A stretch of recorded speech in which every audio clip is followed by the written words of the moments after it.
बहुत हीरो बना था सही। अल जा और लाइन मार बे, और लाइन मार बे, चल डालो डॉलर इसको अंदर डालो। अल और ले अल कैसे चमेली अकेला हस तोर दू चार ठन सहेली मन ला नी ले आ रहते बैठ के कर अंताक्षरी खेले रहते अगबा बोरियासी लागत है। कलवा पहले वो मन ला लाइन मारे रहते नी। धात रे पगली, लाइन मारना तो हमार खानदानी रिवाज है रे।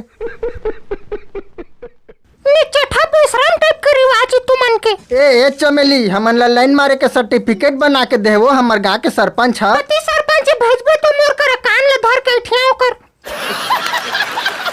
ता कबे तो तोरो डहर चल दूं चमेली। कोई जरूरत नहीं है। अब काय हो गए, पहली तो भारी मट आवाज तो डहर जावा था।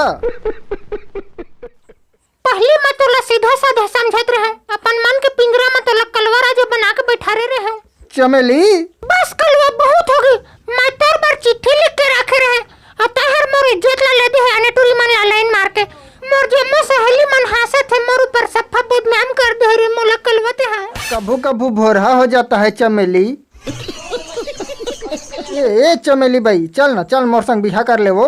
हई दोनों झा कमाए खाए चल देबो कोई अंग। मैं प्लास्टर ला मारत जाहूं और ते मसाला ला ढारत जाबे। कलवा ते मोला समझ के का रखिस? ले बर बिहा के होत ला चिड़चिड़ा ले काहे नहीं होए। मैं नहीं करम पर बिहा। नहीं चिड़चिड़ा रे पगली, जेल ला छुटन दे तो तह तोर बफुंदरा ले दह पहन के नाचबे।